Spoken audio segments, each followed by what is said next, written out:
of the Assembly, I wish to thank the President of the Republic of the Congo.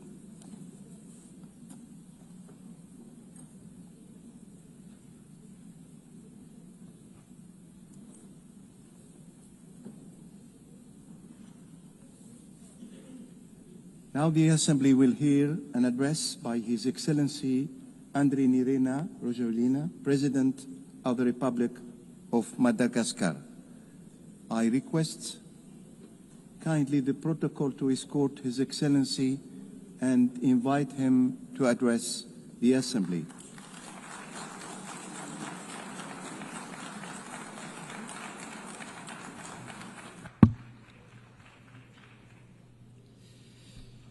Madame la Présidente, Madam President of the 80th General Assembly of the United Nations, Excellencies, Heads of State and Government, Secretary General of the United Nations, Distinguished Assembly, ladies and gentlemen,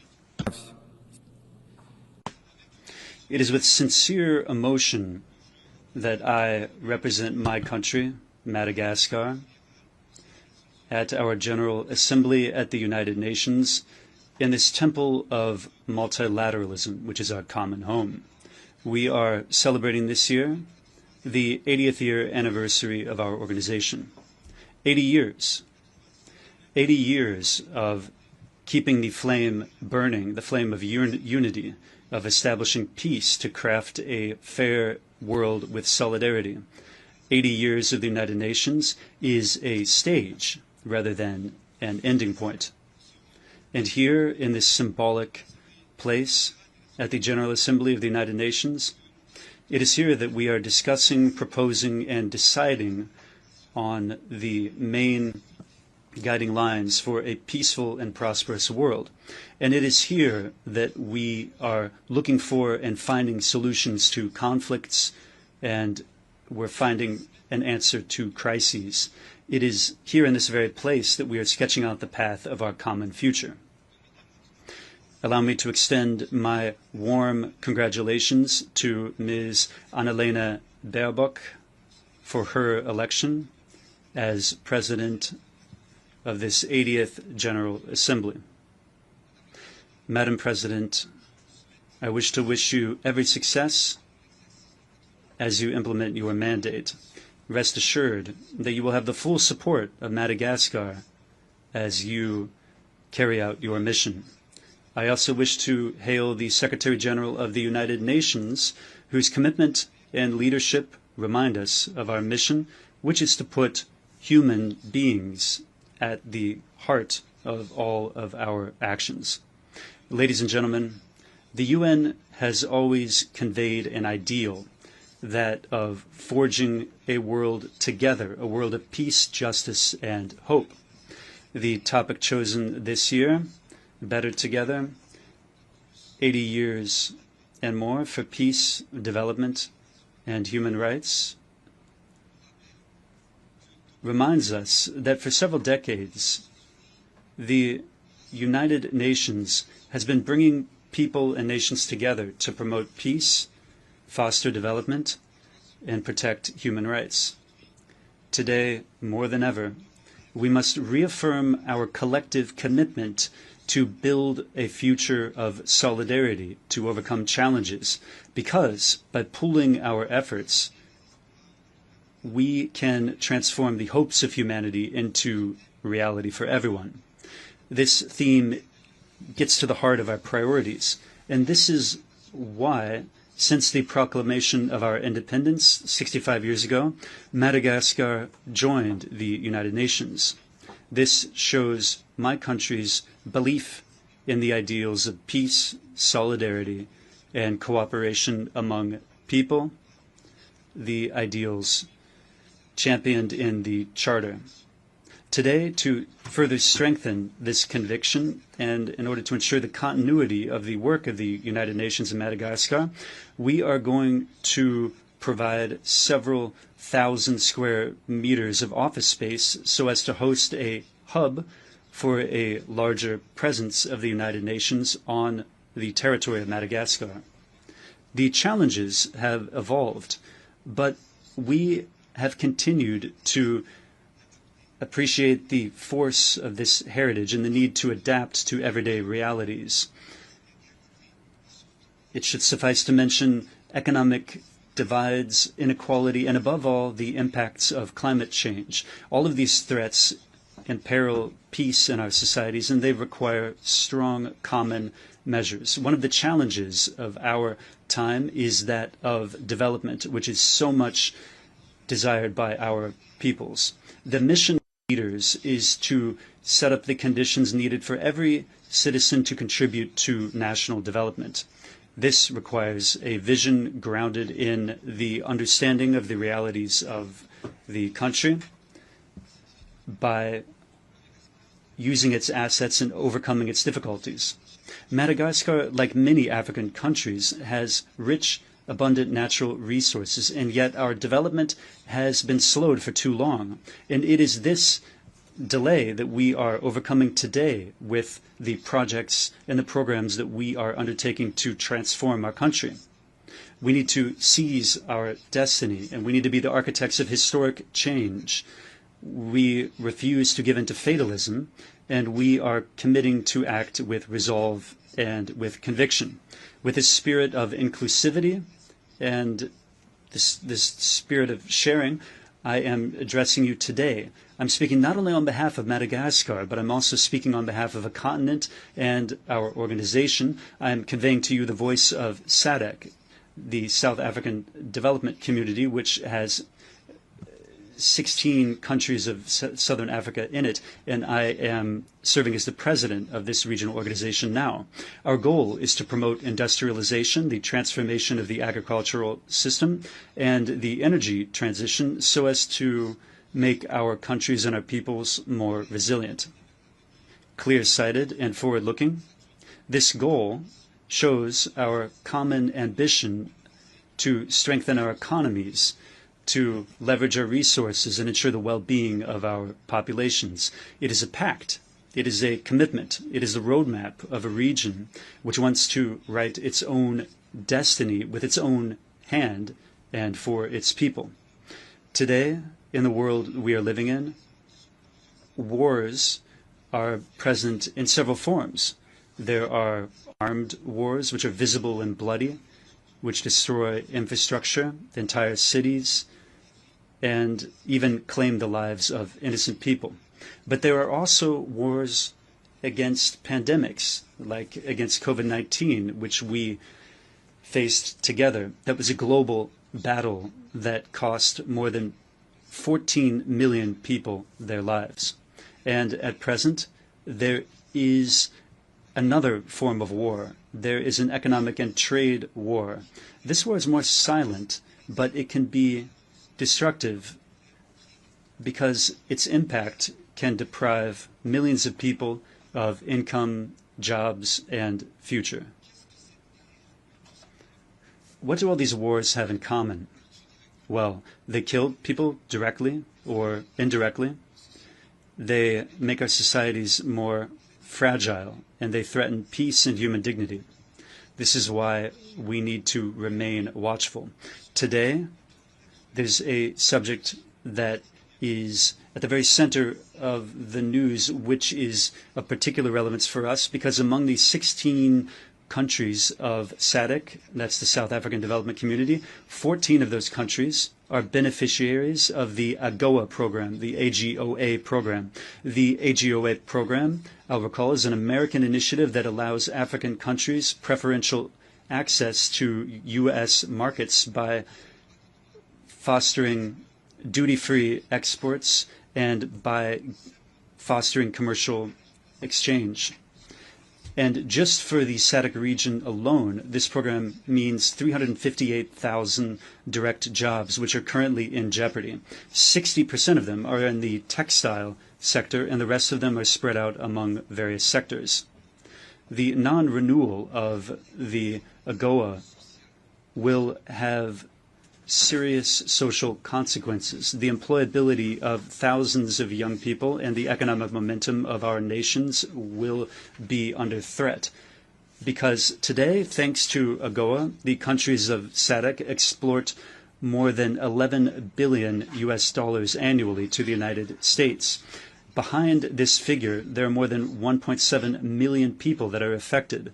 Therefore, if AGOA disappears, then that will be over 700,000 direct and indirect jobs that will be lost in the Southern African region alone.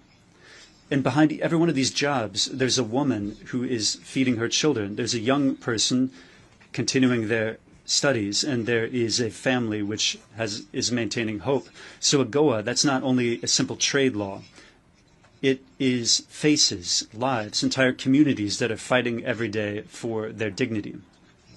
Thus, as the acting president of SADC, I want to solemnly request the renewal of AGOA so as to avoid economic and social consequences that would be disastrous. I therefore wish to sound an appeal to our American partners. Let us together choose stability, hope, and dignity. I advocate for the continuation of a sustainable partnership between the United States and the African continent. Preserving AGOA, that means preserving social peace in the countries that depend on it. It also means protecting 20 years of progress. It means guaranteeing a better future for our families and our youth. We want fair trade, we want equitable partnerships, and we want shared prosperity. We're speaking of this here in the concert of nations. We're speaking of peace and security. Thus, solidarity among nations should not only be promises, should not only be speeches, but it needs to be made manifest by commitments that guarantee the everyday lives of millions of families throughout the world. Excellencies, ladies and gentlemen, Madam President, our vision is clear: developing our country through the promotion of industrialization, producing and processing locally everything that our people need. We need to reduce imports, innovate, build factories and value chains that are capable of generating decent, lasting jobs. In Madagascar, over the last 5 years, we have moved forward by building infrastructure and semi-industrial parks throughout our territory so as to spur growth. I firmly believe that development requires investment, relying on the potential of every country, its human capital, and the political will of its leaders. Furthermore, the agricultural transformation is the key to combating poverty. For our food security is the foundation of our economic independence. Therefore, let us plant today the seeds of prosperity and autonomy so that tomorrow our people can feed themselves. In Madagascar, in the area of agriculture, we have supported the transformation and the sale of local products. We have started the process of mechanizing our agriculture, and we provided assistance to our farmers by providing them with seeds, with improved seeds and inputs. Our goal is to double or even triple agricultural yields, moving from 3 to 9 tons per hectare so as to achieve food sufficiency. Ultimately, there is no development without reliable, accessible, and affordable energy. In Madagascar, we are in the process of accelerating the energy transition to achieve energy production that is 70% green by 2028. In order to do this, we are going to tap our massive capacity that we have in solar, wind, and hydroelectric energy. As you know, today, still in many African countries like Madagascar, the production of electricity relies mainly on thermal plants. This dependency on fossil fuels has an enormous economic cost. Thus, investing in renewable energies is not only an obligation, but it is a duty for a sustainable, inclusive future. In 6 years alone, the rate of access to electricity in my country moved from 24% to 40%. Major headway has been made, but we are aware that much remains to be done. We're going to further step up our efforts to increase the production of clean energy so that isolated rural populations are not left behind. In this context, the collaboration with the United Nations system is playing a crucial role by prioritizing impactful projects for rural communities. These initiatives are illustrative of the desire to build an energy future that is more equitable, sustainable, and innovative. And finally, building modern infrastructure. That is an essential stage for the economic and touristic development of the country. From the east to the west, from the north to the south, Madagascar is transforming. We've started the project of building the first highway of our country that links Antananarivo to the large port in the east of the island. We've modernized transport, public transport in our capital through building cable cars and by establishing urban trains. This has unburdened the city by transporting more than 40,000 passengers every day at full capacity, thus taking 2,000 vehicles out of traffic on a daily basis. Furthermore, we have strengthened the presence of the state in all of the areas of our country, above all in the hardest to reach areas. We've done this through building infrastructure that is close to the people and infrastructure that the people needs. We have built thousands of social housing units. We've modernized healthcare by building public hospitals and healthcare centers throughout our national territory. Our country only had 16 university hospital centers in 2018, but we've tripled that number by building 30 new hospitals in only 6 years. We are bolstering the entrepreneurship of young people and women to ensure their empowerment. We've built stadiums and sporting facilities, which have become places for cohesion, national pride, and emancipation for young people. Furthermore, we held the Youth Connect Summit in November. We'll be doing that in November, and that will fit into the framework of this commitment for the youth through equality and inclusion. And we want to invite everyone to participate in this event in great numbers. Finally, from the standpoint of social protection, over $250 million has been transferred directly to the most vulnerable families to improve their everyday lives. These achievements convey our desire to build a country that shows solidarity, a country that is connected and looks toward the future.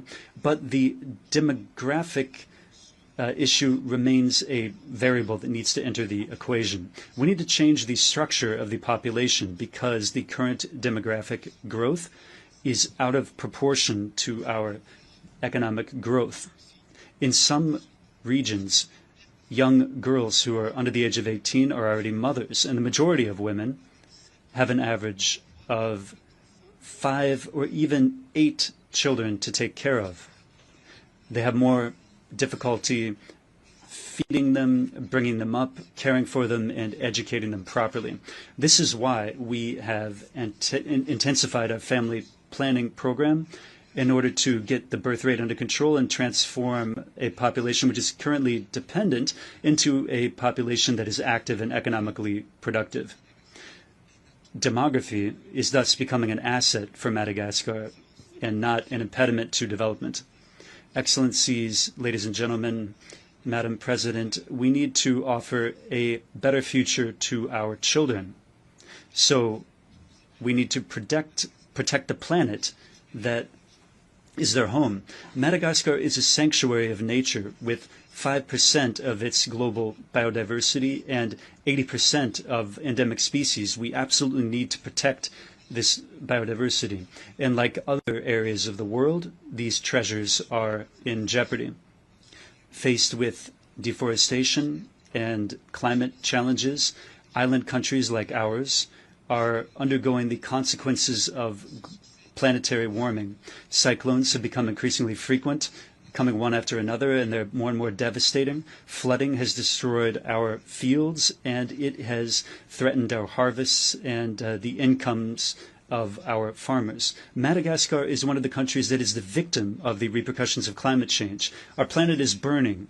Our ecosystems are degrading, while action and financing is not forthcoming. It is high time to move to action. We all know the facts. Right now, let us act together.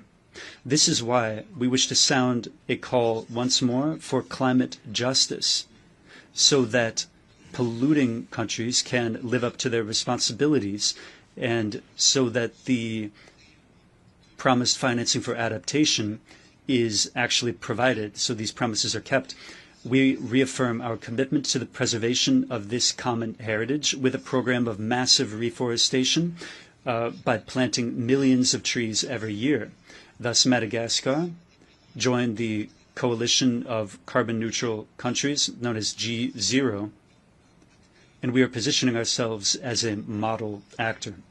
We've also strengthened the protection of our protected areas. Our ambition is to restore our forests and develop the green and blue economy. Excellencies, dear leaders, Excellencies, ladies and gentlemen, Madam President, here and now from this august rostrum, I call for unity and action. This is not a time for reflecting.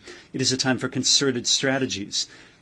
This is not the time for dependency, but rather for sovereign affirmation. This is not a time for sluggishness, but rather for acceleration, for boldness, and for effectiveness. Our mission, this is our reason for being. It is our destiny, a destiny that aims to improve the everyday lives of citizens and which affects every life, every child, every mother.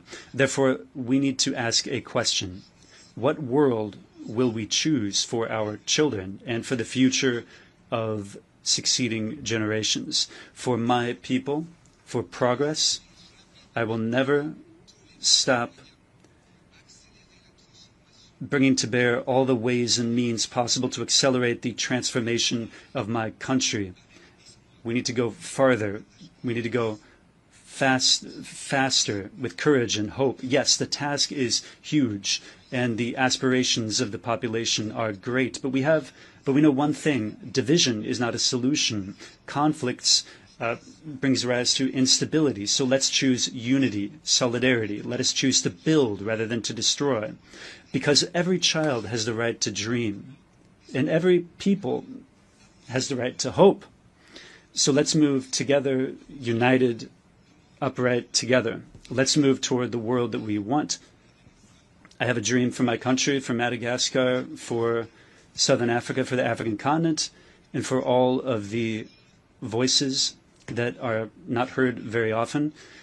The dream of a future where peace always wins out over war, where development benefits every human being, where fundamental rights are never up for negotiation, and where nature is preserved as our most sacred heritage. So, yes, we will be better together for peace, for development, and for future generations. Because history has shown us that when we choose unity, we combat instability. When we cultivate solidarity, we plant the seeds of prosperity. So may the 8 next decades be marked by a global governance that is more fair, more inclusive, and more effective. Long live the United Nations, long live cooperation among peoples, and long live Madagascar. Que Dieu nous bénisse. May God bless us. I thank you for your attention. On behalf of the Assembly, I wish to thank the President of the Republic of Madagascar. We shall now continue the general debate.